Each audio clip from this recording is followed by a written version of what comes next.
28 pelajar dan mahasiswa menerima badge Saka Adiasta Pemilu langsung dari Ketua Bawaslu Batang, Mahbrur, setelah mengikuti prosesi di Pantai Ujung Negoro. Prosesi tersebut sebagai tanda mereka telah resmi terpilih sebagai pengawas partisipatif sekaligus agen untuk mengedukasi masyarakat tentang pentingnya pengawasan proses pemilu.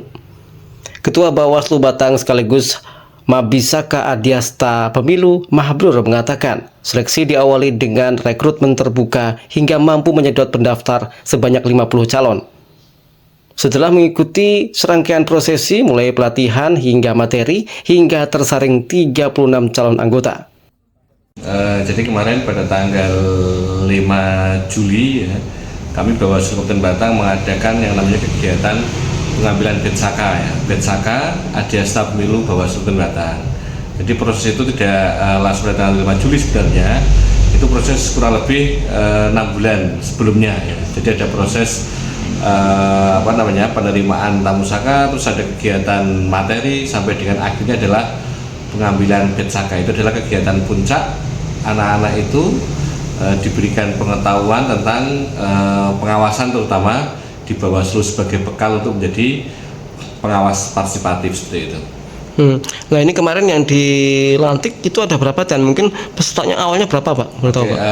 Di awal itu kita melakukan rekrutmen secara terbuka ya, jadi ada proses seleksi di awal itu ada kurang lebih 50 peserta yang mendaftar, tapi kita seleksi menjadi 36 ya, 36 yang kita terima. Setelah 36 diproses pelatihan, latihan rutin dan sebagainya itu sampai di akhir itu ada 28 peserta yang kemarin selesai melaksanakan prosesi dari awal pendaftaran sampai dengan akhir itu yang istilahnya lulus lah, itu ada sekitar 28 peserta.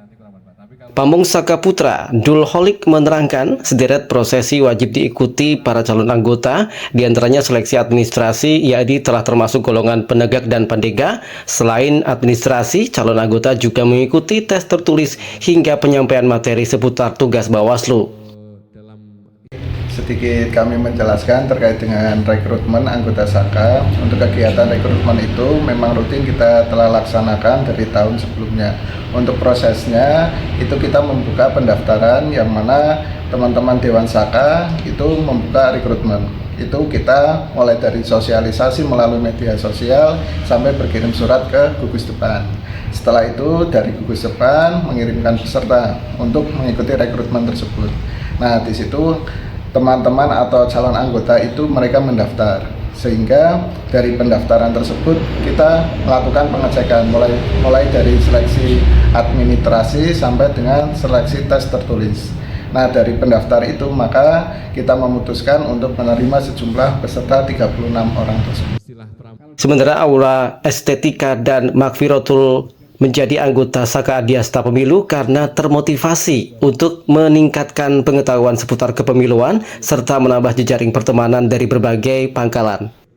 Izin menjawab, motivasi saya untuk mengikuti Saka Adiasta ini tentunya menambah pengalaman, pengetahuan, ilmu-ilmu tentang kepemiluan serta menambah relasi pertemanan dari berbagai pangkalan. Selain itu, Saka Adiasta juga bagus untuk sebagai wadah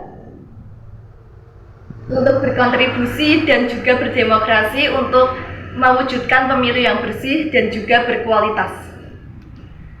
Baik, bisa ceritakan proses dari rekrutmen sampai dengan pengambilan badge yang baru dilaksanakan kemarin di tanggal 5 Juli?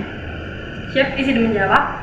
Awalnya kita itu mendapatkan informasi rekrutmen dari kakak kelas yang sudah mengikuti Saka Adiasta Pemilu. Kemudian rekrutmen dilakukan secara online melalui Zoom dan kita mengisi link untuk mengerjakan soal. Setelah itu, setelah rekrutmen kita melaksanakan latihan rutin yang berada di lokasi kantor Bawaslu Batang. Saat latihan rutin, kita mendapatkan ilmu-ilmu mengenai krida-krida, di antaranya krida pencegahan, krida pengawasan, dan krida penanganan pelanggaran. Dan baru kemarin kita melaksanakan adat badge yang berlokasi di Pantai Ujung Negoro. Pada saat adat dilaksanakan dengan sangat asik dan meriah. Itu juga terdapat pos-pos mengenai krida-krida. Dan di situ kita sangat seru karena berlokasinya juga di Pantai Ujung Negoro.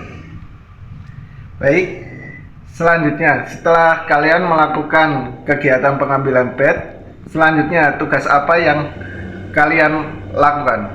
Izin menjawab, mungkin tugas kita yang akan dilakukan adalah menerapkan ilmu-ilmu yang sudah kita dapat di Saka Adiasta ini kepada masyarakat dan juga teman-teman agar bisa mewujudkan pemilu yang bersih dan juga berkualitas. Selain itu juga kita bisa memberikan motivasi-motivasi dan juga ilmu-ilmu kepada masyarakat, adik-adik, serta keluarga maupun adik kelas kita mengenai ilmu tentang kepemiluan supaya mereka juga tahu bagaimana pemilu yang bersih dan tidak ada yang masalah pada saat pemilu. Pasca menempuh pendidikan selama 6 bulan seputar pengawasan pemilu, ke-28 anggota ini memiliki tugas dalam pengembangan pengawasan partisipatif.